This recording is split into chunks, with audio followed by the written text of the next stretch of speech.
Hey everyone, welcome to ANCCA YouTube channel. നിങ്ങൾക്ക് എല്ലാവർക്കും സുഖമാണെന്ന് കരുതുന്നു.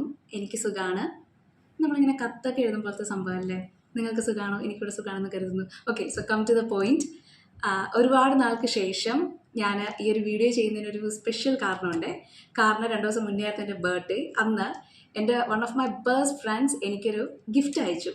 ഈ ഗിഫ്റ്റ് അയക്കുക എന്ന് പറയുമ്പോൾ കോളേജിൽ നമ്മൾ ഡിഗ്രി ഒക്കെ പഠിക്കുന്ന സമയത്താണെന്നുണ്ടെങ്കിൽ നമുക്ക് നേരിട്ട് അവർ കയ്യിൽ ഗിഫ്റ്റ് തരുമായിരുന്നുണ്ടോ.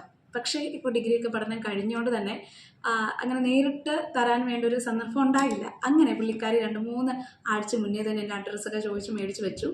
അങ്ങനെ എനിക്ക് ഗിഫ്റ്റ് അയക്കാനായിരുന്നു പ്ലാന്.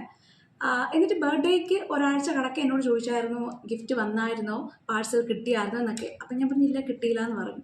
പിന്നെ പുള്ളിക്കാരി ഒന്നും പറഞ്ഞില്ല. എൻ്റെ ബർത്ത്ഡേക്ക് കഴിഞ്ഞു. വീണ്ടും 2 ദിവസം കഴിഞ്ഞപ്പോൾ ഫ്രണ്ട് വീണ്ടും ചോദിച്ചു ഗിഫ്റ്റ് കിട്ടിയായിരുന്നോ എന്ന്. അപ്പം ഞാൻ പറഞ്ഞില്ല, കിട്ടിയില്ല എന്ന് പറഞ്ഞു. എന്നിട്ട് പുള്ളിക്കാരി പറഞ്ഞു പോസ്റ്റ് ഓഫീസിലൊന്ന് അന്വേഷിക്കുന്നത് നല്ലതായിരിക്കുമെന്ന്. അങ്ങനെ ഞാൻ പോസ്റ്റ് ഓഫീസിൽ ചോദിച്ചു. അപ്പോൾ അവർ പറഞ്ഞു ഇതുവരെയും ഒന്നും വന്നിട്ടില്ല, വരുവാണെങ്കിൽ നിങ്ങൾക്ക് വീട്ടിൽ എത്തിക്കുമെന്ന് പറഞ്ഞു. എന്നിട്ട് അന്ന് തന്നെ പോസ്റ്റ്മാൻ എന്നെ തിരിച്ച് വിളിച്ചിട്ട് പറഞ്ഞു ANCCAക്ക് ഒരു പാഴ്സൽ വന്നിട്ടുണ്ട്, പക്ഷേ ഹോം ഡെലിവറി അവൈലബിൾ അല്ല, നിങ്ങൾ ഇവിടെ വന്ന് മേടിക്കണമെന്ന് പറഞ്ഞു. അങ്ങനെ ഞാൻ എൻ്റെ ഫ്രണ്ടിൻ്റെ ഗിഫ്റ്റ് മേടിക്കാനായിട്ട് അവിടെ പോയി ഗിഫ്റ്റ് മേടിച്ചു. ആൻഡ് സോ അങ്ങനെയാണ് ഈ ഒരു പാഴ്സൽ എനിക്ക് കിട്ടിയത്. So special thanks to Sridevi. And ഇത് ഞാൻ ഓൾറെഡി പൊളിച്ചിട്ടുണ്ട്. അപ്പോൾ ഞാൻ നിങ്ങൾക്ക് വേണ്ടി എൻ്റെ ഗിഫ്റ്റ് കാണിച്ചു തരാം. Okay, so happy birthday Ancy. ഒരു 3 ഡോട്ട് ഉണ്ട്, ഒരു ലവ് ചിഹ്നം. So this is the gift by you Sridevi. ഇതൊരു ക്രാഫ്റ്റ് വർക്കാണ്. ഏതാണ്ട് തവള കണക്കൊക്കെ ഇരിക്കുന്നുണ്ട്. അപ്പം നമ്മൾ ഈ ക്രാഫ്റ്റ് വർക്ക് പൊളിക്കുവാണേ. ഓക്കെ, സോ ഹാപ്പി ബർത്ത്ഡേ എന്ന് വരുന്ന ഒരു കാർഡാണ്. സോ ഈ ഒരു കാർഡിന്, ഈ ഒരു ഗിഫ്റ്റിനൊരു പ്രത്യേകതയുണ്ട്. കാരണം ഇപ്പം നമുക്കൊക്കെ ആണെന്നുണ്ടെങ്കിൽ നമുക്ക് ആരെങ്കിലും ഗിഫ്റ്റ് തരുമ്പോഴോ, അതൊരു പക്ഷേ ബർത്ത്ഡേ ആവാം, നമ്മുടെ വെഡ്ഡിങ്ങിൻ്റെ ഗിഫ്റ്റ് ആവാം, എന്തെങ്കിലും സ്പെഷ്യൽ പരിപാടിക്കുള്ള ഗിഫ്റ്റ് ആവാം. ആ ഗിഫ്റ്റ് എല്ലാം തന്നെ നമ്മൾ കാണുമ്പോൾ ആ ഗിഫ്റ്റ് തന്ന ആളെ ഓർക്കും അല്ലേ. പക്ഷേ ഈ ഗിഫ്റ്റിൻ്റെ പ്രത്യേകത, ഇത് തന്ന ആളെ ഞാൻ ഓർക്കും എന്നതിലുപരി ഒരുപാട് നല്ല നല്ല മെമ്മറീസ് എൻ്റെ മനസ്സിലേക്ക് പെട്ടെന്ന് വരാൻ സാധിക്കും. അതാണ് ഈ ഒരു ഗിഫ്റ്റിൻ്റെ പ്രത്യേകത. ആൻഡ് സോ നമുക്ക് നോക്കാം. സോ ഫസ്റ്റ് തന്നെ ഹാപ്പി ബർത്ത്ഡേ എന്ന് പറയുന്ന കാർഡാണ്. ദെൻ ഞാനും ശ്രീദേവി ഞങ്ങൾ ഫസ്റ്റ് ഇയറിൽ ഫുൾ ഞങ്ങൾ കൊറോണ ആയിരുന്നു. ഞങ്ങൾ ഏതാണ്ട് കൊറോണ ബേബീസാണ്. ഫസ്റ്റ് ഡിഗ്രി സമയത്ത് കൊറോണയൊക്കെ ആയിട്ട് ഞങ്ങൾ കോളേജിലൊന്നും പോയില്ല. ദെൻ ഒരു സെക്കൻഡ് ഇയർ തേർഡ് സെമ്മൊക്കെ ആയ സമയത്തായിരുന്നു കോളേജൊക്കെ ഒന്ന് ലൈവായി തുടങ്ങിയത്, ഞങ്ങൾ കോളേജിൽ പോയത്. പിന്നെ ഓൾ സയൻസിൻ്റെ പ്രത്യേകം എന്ന് പറഞ്ഞു കഴിഞ്ഞാൽ അറ്റ്ലീസ്റ്റ് ഒരിക്കലെങ്കിലും വന്നവർക്ക് മനസ്സിലാവും, കോളേജിൻ്റെ എവിടെ നോക്കിയാലും പച്ചപ്പാണ്, എവർ ഗ്രീനാണ് ഞങ്ങളുടെ ഓൾ സയൻസ് കോളേജ്. അപ്പോൾ അങ്ങനെ കോളേജിൽ കോൺവെൻറ്റിൻ്റെയൊക്കെ സൈഡിലായിട്ട് കുറേ ഗ്രാസ് ഒക്കെ ഉണ്ടായിരുന്നു. അപ്പോൾ ഞാനും ശ്രീദേവിയും മറ്റേ BTSൻ്റെ ലവ് ചിഹ്നമൊക്കെ വെച്ച് എടുത്തൊരു ഫോട്ടോ ആയിരുന്നു. ഞാനായിരുന്നു ഫോട്ടോ എടുത്തത്. ആൻഡ് നിങ്ങൾക്കൊരു കാര്യം ശ്രദ്ധിച്ച് നോക്കിയാൽ മനസ്സിലാവും, ഈ ഒരു ഗ്രൈൻഡ് കണ്ടോ, ഈ ഒരു ഫിൽറ്റർ, ഇത് ആക്ച്വലി ഞങ്ങൾ സ്നാപ്പിലെടുത്ത ഫോട്ടോസ് ആട്ടോ. കാരണം ആ ഒരു സമയത്ത് ഇപ്പം ഞാനായിക്കോട്ടെ, അർച്ചന ആയിക്കോട്ടെ, ശ്രീദേവി ആയിട്ടെ, ഞങ്ങളുടെ ഫോണിനൊന്നും വലിയ ക്ലാരിറ്റി ഒന്നും ഉണ്ടായിരുന്നില്ല ഫോട്ടോസിന്. അപ്പോൾ ഞങ്ങൾ എപ്പോഴും ആശ്രയിച്ചിരുന്നത് സ്നാപ്പിനെ മാത്രമാണ്. ആ ഒരു സമയത്ത് സ്നാപ്പായിരുന്നു എല്ലാം. സ്നാപ്പ് ഇല്ലായിരുന്നെങ്കിൽ ഞങ്ങളുടെ കോളേജ് മെമ്മറീസൊക്കെ ഭയങ്കര ഇരുണ്ടതായിരുന്നേനെ. ആൻഡ് ഇത് ഞങ്ങൾ സ്നാപ്പിലായിരുന്നു എടുത്തത്. ആൻഡ് അനദർ ഫോട്ടോ, ഇത് ഞങ്ങളുടെ തേർഡ് ഇയർ പഠിക്കുന്ന സമയത്ത് ഞങ്ങൾ കോളേജിൽ ക്രിസ്മസ് സെലിബ്രേഷൻ ആയിരുന്നേ. അപ്പോൾ ക്രിസ്മസ് സെലിബ്രേഷന് ഇപ്പോഴും എല്ലാവരുടെയും favourite colour red, green and white ആണല്ലോ ക്രിസ്മസിന്. അപ്പോൾ ഞങ്ങളുടെ കോളേജിൽ അന്ന് ഡ്രസ് കോഡ് എന്ന് പറയുന്നത് റെഡ് ആയിരുന്നു. അപ്പോൾ ശ്രീദേവി നേരത്തെ പറഞ്ഞിട്ടുണ്ടായിരുന്നു ശ്രീദേവിക്ക് റെഡ് കളർ ഡ്രസ്സില്ല, അതുകൊണ്ട് ഏതെങ്കിലും കോമൺ ആയിട്ടുള്ള ഡ്രസ്സായിരിക്കും ഇടുന്നത്, പ്രത്യേകിച്ച് റെഡിന് ഡ്രസ്സില്ല എന്ന് പറഞ്ഞു. അർച്ചന പറഞ്ഞു, and this is Archana, this is Sreedevi. Archana പറഞ്ഞു റെഡ് കളർ ഡ്രസ്സുണ്ട്, നിങ്ങൾ ഇടുവാണെങ്കിൽ ഞാൻ ഇടാമെന്ന് പറഞ്ഞു. ആൻഡ് അനു വിജയൻ ഞങ്ങൾ ആ ദിവസം പുള്ളിക്കാരി ആയിട്ട് ഞങ്ങൾ കണ്ടപ്പോൾ പുള്ളിക്കാരി വലിയൊരു ഗൗണൊക്കെ ഇട്ടിട്ട് വന്നിട്ടുണ്ടായിരുന്നു. അങ്ങനെ ഞങ്ങളെടുത്ത ഫോട്ടോസാണേ. Then come to Rojo. കോളേജിൽ എന്ത് ചെറിയ ചെറിയ പരിപാടി വെച്ചാലും റോജോ 2-3 ദിവസത്തെ ബ്രേക്ക് കിട്ടുവാണെന്നുണ്ടെങ്കിൽ നാട്ടിൽ പോകും. അപ്പോൾ അങ്ങനെ ക്രിസ്മസ് സെലിബ്രേഷന് റോജോ നാട്ടിൽ, അതായത് കോളേജിൽ അന്നുണ്ടായിരുന്നില്ല. പക്ഷേ ഇതിന് സംഭവിച്ചെന്നാന്നറിയാം, ഫ്ലാഷ് ബാക്കിൽ തലേ ദിവസം അർച്ചനയും ശ്രീദേവിയായിട്ട് സംസാരിച്ചിട്ടുണ്ടായിരുന്നു. ഇത് അർച്ചന, ഇത് ശ്രീദേവി. അപ്പോൾ ശ്രീദേവി തലേ ദിവസം ഏതോ ഒരു കടയിൽ പോയിട്ട് കടക്കാരൻ്റെ കൈയും കാലും പിടിച്ച് കട ക്ലോസ് ചെയ്യുന്ന സമയത്ത് പോയി റെഡ് ഡ്രസ്സൊക്കെ മേടിച്ചിട്ട് ഇവർ രണ്ടുപേരും പറഞ്ഞിട്ട് റെഡ് ഡ്രസ്സ് ഇട്ടുകൊണ്ട് വന്നു. അപ്പം ഞാൻ ആരായി? ഞാനാണ് ഏതോ ഹൽദിക്ക് പോകുന്ന പോലെ ഒരു മഞ്ഞ ഡ്രസ്സൊക്കെ ഇട്ട് വന്നിട്ടുണ്ടായിരുന്നു. പക്ഷേ സങ്കടം ഉണ്ടെങ്കിലും നമ്മൾ പുറത്ത് കടിക്കരുതല്ലോ. അങ്ങനെ ഞാൻ, അർച്ചന, ശ്രീദേവി, അനു വിജയൻ ഞങ്ങളെടുത്ത ഒരുപാട് ഫോട്ടോസിൽ വൺ എമംഗ് ദം ആണ് ഇത്. അത് ഒരു അടിപൊളി മെമ്മറി ആയിരുന്നു കേട്ടോ. കാരണം നമ്മൾ മാത്രം ഒരുമാതിരി ശശി ലുക്കിൽ അന്നുണ്ടാവും. ആൻഡ് എഗെയിൻ അർച്ചന അന്ന് എടുത്ത ഒരു ഫോട്ടോയാണ്. ഇതും സ്നാപ്പായിരുന്നു കേട്ടോ. സ്നാപ്പായിരുന്നു എല്ലാം ആ ഒരു ടൈമിൽ.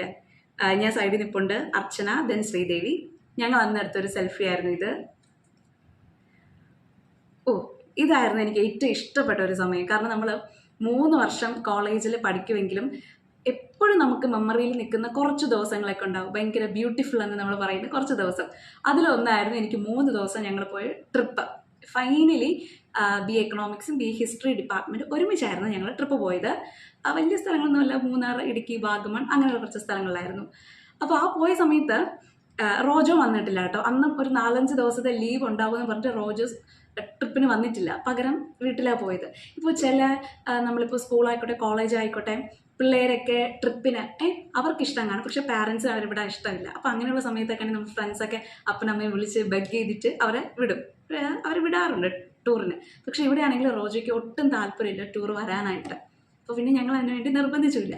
പക്ഷേ ഞങ്ങൾ അങ്ങനെ പോയിട്ട് ഒരു ഹിസ്റ്ററി ഡിപ്പാർട്ട്മെൻറ്റിലെ കുട്ടീനെ വിളിച്ചെടുത്തൊരു ഒരു ഫോട്ടോ ആയിരുന്നു ഞങ്ങൾ ട്രിപ്പിന് പോയ സമയത്ത്. ഇത് മൂന്നാറിൽ ഉള്ള ഒരു ഗാർഡനിൽ വെച്ചെടുത്തൊരു ഫോട്ടോ ആയിരുന്നു. ഇതിന് പ്രത്യേകതയുണ്ട്. കാരണം ഈ ഒരു ഫോട്ടോ എടുത്തിട്ട് ഞാനന്ന് സ്റ്റാറ്റസ് കിട്ടിയിട്ടുണ്ടായിരുന്നു വാട്സപ്പിൽ. എനിക്ക് ഇപ്പോഴും ഓർമ്മയുണ്ട്, ഞാൻ അന്ന് എഴുതിയ ക്യാപ്ഷൻ പ്രിയപ്പെട്ട റോജോയ്ക്ക്. തനിക്കൊരു അഹങ്കാരമുണ്ട്, താൻ ഞങ്ങളുടെ കൂടെ ഇല്ലെങ്കിൽ ഞങ്ങൾ ഭയങ്കര ഡള്ളാണ്, ഭയങ്കര സാഡാണ്, പക്ഷെ ടു ബി വെരി ഫ്രാങ്ക് ഞങ്ങളിവിടെ അടിച്ചു പൊളിക്കുന്നുണ്ട് എന്നൊക്കെ പറഞ്ഞിട്ട് അവളെ ഇത് അസൂയപ്പെടുത്താൻ വേണ്ടി ഞാനന്ന് ഈ ഫോട്ടോ ആയിരുന്നു സ്റ്റാറ്റസ് ഒക്കെ ഇട്ടിട്ടുണ്ടായിരുന്നത്. ഞാൻ ഭയങ്കര ജാട ലുക്ക് തോന്നിക്കാൻ വേണ്ടി ഒരു കൂളിംഗ് ഗ്ലാസ് ഒക്കെ വെച്ചിട്ടുണ്ട്. പക്ഷെ അതിപ്പോൾ തോന്നുമ്പോൾ ഭയങ്കര ഒരു എഗെയിൻ കോമാളി ലുക്കായിട്ട് എനിക്ക് തോന്നാറുണ്ട്. സോ അങ്ങനത്തെ ഒരു അടിപൊളി എക്സ്പീരിയൻസ് ആയിരുന്നു അന്ന് ഞങ്ങളുടെ കോളേജ് ടൂറ്. അടുത്ത ഫോട്ടോ ഇതും ഞങ്ങൾ ആ ദിവസം ടൂറിന് പോയ സമയത്ത് എടുത്തതായിരുന്നു. ഇത് മൂന്നാറിലെ നമ്മുടെ പൈൻ വാലി ആയിരുന്നു. പൈൻ വാലി ഹിൽസിൽ അന്ന് എടുത്തൊരു ഫോട്ടോ ആയിരുന്നു. ഈ അർച്ചന വെച്ചിട്ടുള്ള കൂളിംഗ് ഗ്ലാസ് ആയിരുന്നു മറ്റേ ഫോട്ടോയിൽ ഞാൻ വെച്ചിട്ടുണ്ടായിരുന്നത്. ദെൻ ശ്രീദേവി, ആൻസി, രാജിയെ കുറിച്ച് പറയുമ്പോൾ ഉണ്ടല്ലോ, രാജിയുടെ യൂസർ ഐ ഡി, അതായത് മെയിൽ ഐ ഡി വരുന്നത് രാജി എന്നാണ്. അപ്പോൾ ഈ പെങ്കൊച്ചിനെ ആദ്യം ഞാൻ പരിചയപ്പെടുന്നത് നമ്മുടെ ഓൺലൈൻ ക്ലാസ്സിലെ ഫസ്റ്റ് ഇയർ പഠിക്കുന്ന സമയത്ത് ഗായത്രി മാം ഇംഗ്ലീഷാണ്. അപ്പോൾ പുള്ളിക്കാരി ഇങ്ങനെ പറയും രാജി, അപ്പോൾ രാജി പറയും യെസ് മാം പ്രസൻറ്റ് എന്ന് പറയും അറ്റൻഡൻസ് എടുക്കുന്ന സമയത്ത്. അങ്ങനെ പരിചയപ്പെടുന്നതാണ് രാജിയായിരുന്നു ഞങ്ങളുടെ ടൂറിൽ ബെസ്റ്റ് എമംഗ് ഗ്യാങ്ങായിട്ട് ഞങ്ങളുടെ കൂടെ ഉണ്ടായിരുന്നത്. ദെൻ അടുത്ത ഫോട്ടോ എന്ന് പറയുന്നത് ഇതും ഞങ്ങൾ ടൂർ പോയ ദിവസം എടുത്തതാണേ. ഇത് ആക്ച്വലി നമ്മുടെ സ്നാപ്പിലെടുത്ത ഫോട്ടോ ആണ്. കാർമൽ ഹിൽ കേട്ടിട്ടുണ്ടാവും എന്ന് നിങ്ങൾ ഞാൻ കരുതുന്നു. കാർമൽ ഹില്ലിൽ പോയ സമയത്ത് ഭയങ്കര കാറ്റാണ്, അപ്പാര കാറ്റാണ്. പക്ഷെ അപ്പോഴും നമ്മൾ തണുപ്പുണ്ടെങ്കിലും എല്ലാം പുഞ്ചിരിച്ചുകൊണ്ട് വിറയ്ക്കാണ്ട് ഷേക്ക് ആവാണ്ട് എടുത്തൊരു ഫോട്ടോ ആയിരുന്നു ഇത്. ആൻഡ് ദെൻ ഇത് ഞങ്ങൾ കോളേജിൽ ഓൾ സയൻസിൻ്റെ ഓഡിറ്റോറിയത്തിൻ്റെ ലെഫ്റ്റ് സൈഡിലായിട്ട് ഒരുപാട് സ്റ്റോൺ ബെഞ്ചും അതുപോലെ മരങ്ങളും നല്ല ഷെയ്ഡ്സ് ഒക്കെ ഉള്ള സ്ഥലമാണ്. അപ്പോൾ അവിടെ ഞങ്ങൾ സ്റ്റോൺ ബെഞ്ചിൽ ഒരു ദിവസം ക്ലാസ് ഉച്ചയ്ക്ക് പ്രോഗ്രാമൊക്കെ ആയതുകൊണ്ട് തിരിച്ച് ക്ലാസ്സിലോട്ട് പോകുന്ന ബ്രേക്കിൽ ഞങ്ങൾ അവിടെ ഇരുന്ന് എടുത്തൊരു സെൽഫി ആയിരുന്നു. And this is Ancy, Rojo, Sreedevi, Archana. ഇത് വേറെ ആരുമില്ല, ഞാൻ തന്നെയാണ്, ആൻസി CA. ഇത് ഞങ്ങളുടെ ഡിഗ്രിയൊക്കെ കഴിഞ്ഞിട്ട് നമുക്ക് ഓണം ഒരു ഓഗസ്റ്റൊക്കെ ആയിരുന്നല്ലോ 2023. അപ്പോൾ ആ ഒരു സമയത്ത് ഞങ്ങളുടെ പള്ളിയിൽ നിന്നെടുത്ത കുറേ പച്ചപ്പൊക്കെ ഉള്ളതുകൊണ്ട് ഞാൻ അവിടെ കയറി നിന്നെടുത്ത ഒരു ഫോട്ടോ ആയിരുന്നു ഇത്. ഞാൻ സ്റ്റാറ്റസ് ഇട്ടപ്പോൾ എനിക്കിപ്പോഴും ഓർമ്മയുണ്ട്, ഞാൻ #ഓണം ഈസ് ഹിയർ അങ്ങനെ എന്തോ പറഞ്ഞിട്ട ഒരു ഫോട്ടോ ആയിരുന്നു. അതും എനിക്ക് ശ്രീദേവി ഗിഫ്റ്റായിട്ട് തന്നിട്ടുണ്ട്. ഇത് ഭയങ്കര സ്പെഷ്യലാട്ടോ ഈ ഒരു ഫോട്ടോ. കാരണം ഞങ്ങൾ ഡിഗ്രി ഒരു മാർച്ചൊക്കെ ആയപ്പോൾ കഴിഞ്ഞായിരുന്നു. അപ്പോൾ ആ ഒരു സമയത്ത് ഫെബ്രുവരി ലാസ്റ്റ് മാർച്ച് സെക്കൻഡ് വീക്കൊക്കെ ആയ സമയത്ത് നമുക്ക് പ്രോജക്റ്റിൻ്റെ വൈവയൊക്കെ നടക്കുമായിരുന്നേ. ശരിക്കും നമ്മളൊരു 6 മാസം എടുത്ത് ചെയ്ത പ്രോജക്റ്റിനേക്കാളും ഭയങ്കര ഡിഫിക്കൽട്ടായിരുന്നു വൈവ. കാരണം നമ്മൾ അത്രയും ടെൻസ്ഡ് ആയിരിക്കും, എന്തൊക്കെ എവിടെ നിന്നൊക്കെ ചോദിക്കുന്ന വലിയ ധാരണയില്ലല്ലോ. അപ്പോൾ അങ്ങനത്തെ ഒരു ടൈമിൽ ഞാനും റോജോയും ഒരു ടീമായിരുന്നു. ഞങ്ങൾ ശ്രീദേവി വേറൊരു ടീമായിരുന്നു, അർച്ചന വേറൊരു ടീമായിരുന്നു. അങ്ങനെ 3 ടീമിൻ്റെയും ഈ പറഞ്ഞ പോലെ വൈവയൊക്കെ കഴിഞ്ഞിട്ട് ഞങ്ങൾ ഓൾ സയൻസ് കോളേജിൻ്റെ മുന്നേ നിന്ന് എടുത്ത ഒരു ഫോട്ടോ ആയിരുന്നു. ആൻഡ് ഇപ്പോൾ നോക്കുമ്പോൾ ഭയങ്കര സന്തോഷം തോന്നുന്നൊരു മെമ്മറി ആട്ടോ. അടുത്തത് കഴിഞ്ഞു. സോ ഇതായിരുന്നു എനിക്ക് ശ്രീദേവി തന്ന ഒരു small gift. Special thanks Sridevi, and thank you for watching.